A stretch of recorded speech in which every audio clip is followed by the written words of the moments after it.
మోదీ అప్రయత్నంగా దేశాన్ని ఏలుతున్నారని అనుకోవచ్చా ఈ వచ్చిన రిజల్ట్? మరొక వైపు అసలు మోదీ హవాను ఆపే శక్తి లేదా వేరే పార్టీలకి? హర్యానా ఫలితాలు బీజేపీకి పూర్తి స్థాయిలో ఊపిరి పోసినట్లేనా? అంటే దీనికి ఒకటి మనకు 2024లో మొదటిసారి మోడీకి దెబ్బ తగిలింది. 2024లో మోడీకి దెబ్బ తగిలాక అది ముఖ్యంగా ఉత్తరప్రదేశ్లో దెబ్బ తగిలింది. అవును, బలమైన స్టేట్. ఈవెన్ అయోధ్యలో కూడా బీజేపీ ఓడిపోయింది. ఉత్తరప్రదేశ్లో సమాజ్వాదీ పార్టీ కన్నా తక్కువ సీట్లు వచ్చాయి. అంటే మీకు 62 సీట్స్ 2019లో గెలిస్తే 2024లో 33 సీట్స్ గెలిచారు. 29 సీట్స్ కోల్పోయారు. మీకు సమాజ్వాదీ పార్టీకి 37 సీట్స్, మీకు 9 సీట్స్ వరకు అనుకుంటున్నారు సబ్జెక్టు కరెక్షన్ కాంగ్రెస్కి వచ్చాయి. సో కాంగ్రెస్ సమాజ్వాదీ పార్టీ కూటమి క్లియర్ ఆధిక్యతను చూపెట్టాయి.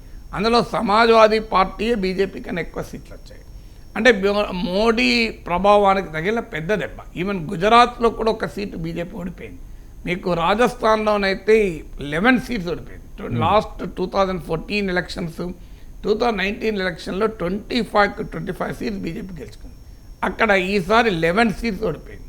మీకు 8 సీట్స్ కాంగ్రెస్ గెలిచింది, ఒక సీట్లో భారతీయ ట్రైబల్ పార్టీ గెలిచింది, ఒక సీట్లో సిపిఐఎం గెలిచింది, ఒక సీట్లో మరో మిత్రపక్షం గెలిచింది. సో అందువల్ల మీకు హర్యానాలో 10లో 5 సీట్స్ బీజేపీ ఓడిపోయింది. ఓకే, అందువల్ల క్లియర్గా దెబ్బ తగిలింది బీజేపీకి, మోడీకి. ఇది ఒక జనరల్ ట్రెండా లేదంటే ఒక ఎన్నికకే పరిమితమా అనే ప్రశ్న ముందుకొచ్చింది. అవును, ఆ ప్రశ్న హర్యానా ఎలక్షన్స్తో కొంత ఆన్సర్ దొరుకుతుంది అని ఊహించారు. హర్యానాలో కూడా బీజేపీ ఓడిపోతే, ఆ తర్వాత మహారాష్ట్ర జార్ఖండ్ ఓడిపోతే, ఇది 2024 అనేది ఎక్సెప్షన్ కాదు, అబరేషన్ కాదు, there is a general declining trend for Modi అనే కంక్లూజన్ బలపడేది. అది హర్యానాలో బీజేపీ ఓడిపోతే మొదలయ్యేది ఈ వాదన, ఈ పర్సెప్షన్ బలపడటానికి.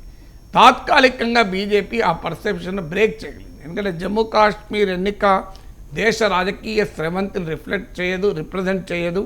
దేశ రాజకీయ వ్యవస్థ పైన ఆ ప్రభావం కూడా ఉండదు.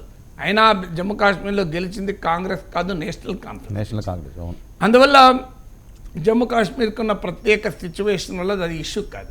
హర్యానాలో కీలకమైంది కదా, అది హిందీ హార్ట్లాండ్లో ఉంది.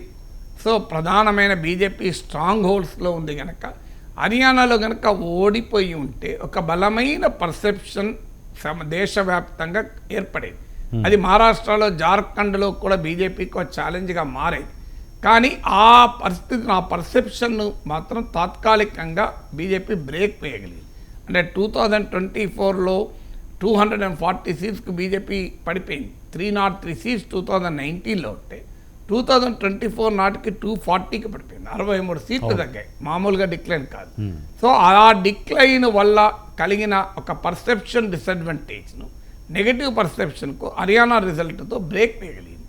బ్రేక్ అని ఎందుకంటున్నాడో కామా పెట్టగలిగింది. ఫుల్ స్టాప్ ఎందుకు కాదు, నెక్స్ట్ మహారాష్ట్ర ఉంది.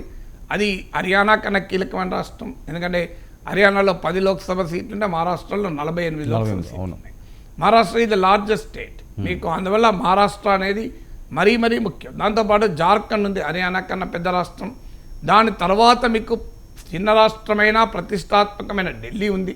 సో అందువల్ల game is not over. But డెఫినెట్గా తాత్కాలికంగా గేమ్లో ఉన్న రివర్సెస్ను బీజేపీ, మోడీ బ్రేక్ చేయగలిగాడు. అది బీజేపీకి ఒక పెద్ద ఊరట కలిగించే అంశం. ఓకే.